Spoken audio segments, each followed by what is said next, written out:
সুপ্রিয় দর্শক মণ্ডলী, প্রত্যেক দিনের মতো নিয়ে চলে এলাম আবহাওয়ার আরও একটি নতুন ভিডিও নিয়ে। আজ 9ই মে শুক্রবার এবং আগামীকাল 10ই মে শনিবার কেমন থাকতে চলেছে আগামী 24 থেকে 48 ঘন্টার আবহাওয়া, সেই সঙ্গে সঙ্গে 11ই মে রবিবারের আবহাওয়া রইল বিস্তারিত তাজা আপডেট ভিডিওর মাধ্যমে। আপনি দেশ বিদেশ যেখান থেকে ভিডিওটি দেখছেন না কেন, আগামী 24 থেকে 48 ঘন্টার পূর্বাভাস যদি জানতে চান অবশ্যই ভিডিওটা শেষ পর্যন্ত দেখুন এবং আগামী 24 থেকে 48 ঘন্টা সহ রবিবারের আবহাওয়ার খবরটি জেনে নিন। ধেয়ে আসছে দুই বাংলায় ঝড় বৃষ্টি, যে ঝড় বৃষ্টি চলবে আগামী 18ই মে থেকে 25শে মে পর্যন্ত। দুই বাংলা জুড়ে একটি নিম্নচাপের প্রভাব রয়েছে, তো সেটাও কিন্তু আপনাদের সঙ্গে তুলে ধরব এবং বঙ্গোপসাগরে একটি নিম্নতর একটি ঘূর্ণিঝড়ের আভাস রয়েছে, তারও বিস্তারিত তথ্য আপনাদের সঙ্গে তুলে ধরব।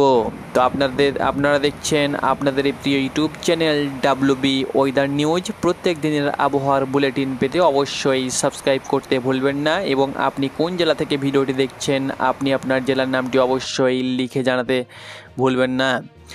তো আজকে ছিল শুক্রবার, আজকে অন্যান্য দিনের তুলনায় তাপমাত্রা একটু বৃদ্ধি পেয়েছে এবং আগামী কয়েকদিন তাপমাত্রা 2 থেকে 1 ডিগ্রি পর্যন্ত কিন্তু বাড়তেই থাকবে। আজকে পশ্চিমবঙ্গ সহ বাংলাদেশের আবহাওয়ার যে তাপমাত্রা সেটা কিন্তু অনেকটাই ছিল। আজকে আমরা দুপুরের তাপমাত্রা সরাসরি দেখে নেব, তারপরে অন্যান্য আপডেট আপনাদের সঙ্গে তুলে ধরব। তো আজকে দুপুরের দিকে যদি আমরা যাই তাহলে কিন্তু দুপুর 1টার দিকে ঢাকার তাপমাত্রা আমরা দেখে নেব। ঢাকার তাপমাত্রা 39 ডিগ্রি সেলসিয়াস এবং কলকাতার তাপমাত্রা কিন্তু 39 ডিগ্রির আশেপাশে ছিল, অর্থাৎ ঢাকা এবং কলকাতার তাপমাত্রা কিন্তু তুলনামূলকভাবে একই ছিল। ঢাকা সহ যে পার্শ্ববর্তী যে জেলাগুলো রয়েছে ঢাকা বিভাগের, যেমন নরসিংদী, গাজীপুর, শরীয়তপুর, নারায়ণগঞ্জ, টাঙ্গাইল, কিশোরগঞ্জ, ঢাকা, মুন্সিগঞ্জ, রাজবাড়ী, সেই সঙ্গে সঙ্গে মাদারীপুর, গোপালগঞ্জ, ফরিদপুর, মানিকগঞ্জ, সমস্ত জেলার আবহাওয়া কিন্তু 38 থেকে 39 ডিগ্রির আশেপাশেই রয়েছে। বাংলাদেশের 64 জেলা সহ 8 বিভাগের বিভিন্ন তাপমাত্রা বিভিন্ন রকম থাকলেও ঢাকা বিভাগের তাপমাত্রা কিন্তু 39 ডিগ্রি সেলসিয়াস ছিল। সেই সঙ্গে সঙ্গে রাজশাহী বিভাগের তাপমাত্রা কিন্তু সব থেকে বেশি ছিল 40 ডিগ্রি সেলসিয়াস এবং রাজশাহী বিভাগের যে সমস্ত জেলাগুলো রয়েছে তাদের কিন্তু তাপমাত্রা একটু হলেও বেশি ছিল, যেমন সিরাজগঞ্জ, পাবনা, বগুড়া, রাজশাহী, নাটোর, জয়পুরহাট, চাঁপাইনবাবগঞ্জ এবং নওগাঁ, সমস্ত জেলার তাপমাত্রা কিন্তু একটি হলেও অন্যান্য জেলার তুলনায় বৃদ্ধি পেয়েছে। তো এবার আপনাদেরকে জানিয়ে দেব যে আগামীকালের তাপমাত্রা কেমন থাকবে এবং বৃষ্টির আভাস রয়েছে কি নেই, আগামী 24 থেকে 48 ঘন্টার কোথায় কেমন বৃষ্টিপাত হতে পারে। তো আগামীকালের তাপমাত্রা যদি আমরা দেখি, তো আগামীকাল তাপমাত্রা আপনাদেরকে আগেই বলেছি 1 থেকে 2 ডিগ্রি কিন্তু তাপমাত্রা বাড়বে। সেই সঙ্গে সঙ্গে পশ্চিমবঙ্গের 7টি জেলায় চলবে তাপপ্রবাহের সতর্কতা, সেই সঙ্গে সঙ্গে বাংলাদেশেও কিন্তু কয়েকটি বিভাগে চলবে তাপপ্রবাহের সতর্কতা।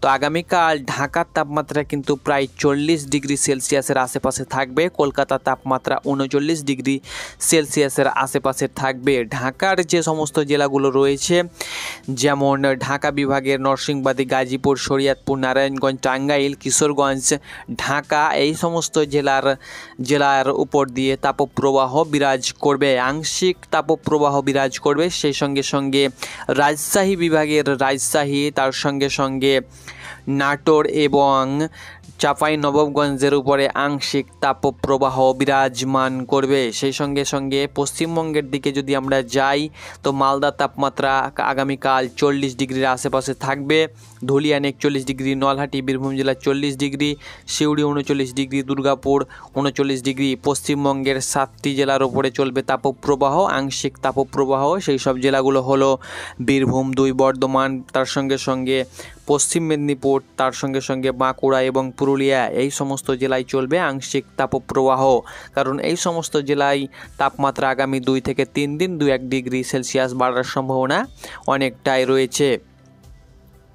এবার আমরা সরাসরি চলে এবং বজ্রপাত মোডে এই সময় কোথায় কোথায় বৃষ্টি হচ্ছে এক নজরে দেখে নেব, তারপরে অন্যান্য আপডেট আপনাদের সঙ্গে তুলে ধরব। তো এই মুহূর্তে পশ্চিমবঙ্গ সহ বাংলাদেশের কোথাও সেরকম বৃষ্টিপাত হচ্ছে না, একদম পুরোপুরি আকাশ পরিষ্কার রয়েছে। শুধুমাত্র কলকাতার এই জায়গাতে কিন্তু হালকা মাঝারি বিক্ষিপ্ত খড়দা কলকাতা এবং এইদিকে চন্দ্রকোনা এবং আরামবাগে কিন্তু 2-1 পশলা বৃষ্টি আমরা লক্ষ্য করতে পারছি, তবে বাংলাদেশে সেরকম বৃষ্টি আমরা লক্ষ্য করতে পারছি না। যশোরের পশ্চিম ভাগে একটা এই জায়গাতে কিন্তু আমরা বৃষ্টি একটু হলেও লক্ষ্য করতে পারছি। যশোর সমেত এই যে জায়গাটা রয়েছে এখানে কিন্তু আমরা একটু বৃষ্টি লক্ষ্য করতে পারছি। তবে যদি আমরা উপগ্রহের চিত্রে যাই যে এই মুহূর্তে আকাশ কোথায় কেমন আকাশ বিরাজ করছে, তো পশ্চিমবঙ্গ সহ বাংলাদেশের আকাশ মোটামুটি এই মুহূর্তে পরিষ্কার রয়েছে আমরা দেখতে পাচ্ছি, এবং আগামী কয়েকদিনও কিন্তু আকাশ পরিষ্কার থাকবে। তবে সিলেট বিভাগ এবং ঢাকা কুমিল্লা বিভাগের কিছু কিছু জেলায় আংশিক মেঘ কিন্তু আমরা দেখতে পাচ্ছি। সিলেট এবং কুমিল্লা বিভাগে আংশিক মেঘ লক্ষ্য করতে পারছি, বাকি অন্যান্য বিভাগের কিন্তু মোটামুটি আকাশ পরিষ্কার রয়েছে। তো আগামী 24 থেকে 48 ঘন্টায় দেখে নেব কোথায় কেমন বৃষ্টিপাত হতে পারে। তো সরাসরি আগামীকাল সকাল 6টা থেকে পরবর্তী সন্ধ্যে 6টা পর্যন্ত আমরা দেখে নেব যে বৃষ্টিপাত কোথায় কেমন হতে পারে। তো সকাল 6টার দিকে যদি আমরা যাই যে আগামীকাল সকাল 6টায় কোথায় কেমন বৃষ্টিপাত হতে পারে, তবে এক নজরে দেখে নিচ্ছি আমরা সরাসরি রাডার চিত্রে। তো আগামীকাল শনিবার সেরকম কোথাও বৃষ্টিপাত লক্ষ্য করতে পারছি না, তবে সিলেট বিভাগে 2-1 পশলা বৃষ্টি হতে পারে। সিলেটের যে সমস্ত জেলাগুলো রয়েছে আমরা এক নজরে বলে দিচ্ছি, সিলেট, মৌলভীবাজার, হাবিবগঞ্জ, সুনামগঞ্জ, এই সমস্ত জেলাতে কিন্তু 2-1 পশলা বৃষ্টি হলে হতে পারে, সেই সঙ্গে সঙ্গে ঝড় বৃষ্টি হলে হতে পারে। কিন্তু উত্তরবঙ্গে যে সমস্ত জেলাগুলো রয়েছে যেমন দার্জিলিং, কালিম্পং, তার সঙ্গে সঙ্গে আলিপুরদুয়ার, কুচবিহার, এই সমস্ত জেলাতে, শিলিগুড়ি, তার সঙ্গে সঙ্গে উত্তর দিনাজপুর, এই সমস্ত কুচবিহার, এই সমস্ত জেলাতে কিন্তু বৃষ্টির একটা পূর্বাভাস রয়েছে, বৃষ্টি বিরাজমান করতে পারে, কারণ নর্থ ইস্ট সাইডে একটি ঘূর্ণাবর্ত অবস্থান করছে, এর জেরে কিন্তু বৃষ্টিপাত হতে পারে। বাকি অন্যান্য কোথাও কিন্তু বৃষ্টিপাত হওয়ার সম্ভাবনা নেই। তাপমাত্রা বৃদ্ধি পাবে, সেই সঙ্গে সঙ্গে ভ্যাপসা গরম লক্ষ্য করা যাবে। তো আগামী রবিবার পর্যন্ত কোথাও সেরকম বৃষ্টিপাত নেই। এবার যে আপডেটটা আপনাদেরকে মূল্যবান আপডেট দেব সেটা হলো যে বঙ্গোপসাগরে ধেয়ে আসছে একটি ঘূর্ণিঝড় বা একটি ঘূর্ণিঝড় বলা যায়, যেটা আপনারা অন দ্য স্ক্রিন দেখতে পাচ্ছেন।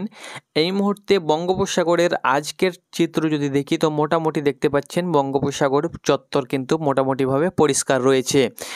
যদি আমরা সরাসরি ডেটটা বাড়িয়ে স্যাটেলাইটের মাধ্যমে যদি 18 তারিখের দিকে যাই, তাহলে কিন্তু বঙ্গোপসাগরে গভীর একটা নিম্নচাপ আকার ধারণ করছে, অর্থাৎ একটি ঘূর্ণাবর্ত কিন্তু এখানে কিন্তু একটা ঘূর্ণাবর্ত কিন্তু সৃষ্টি হচ্ছে। এই ঘূর্ণাবর্তটি কি ভয়াবহ ঘূর্ণিঝড়ে আকার নেবে না এটা নিম্নচাপে ঘনীভূত হবে সেটা কিন্তু দেখবার বিষয়। তবে এর জেরে 18 তারিখ থেকে 25 তারিখ পর্যন্ত দুই বাংলায় চলবে ঝড় বৃষ্টি সহ নিম্নচাপের আকার ধারণ করবে।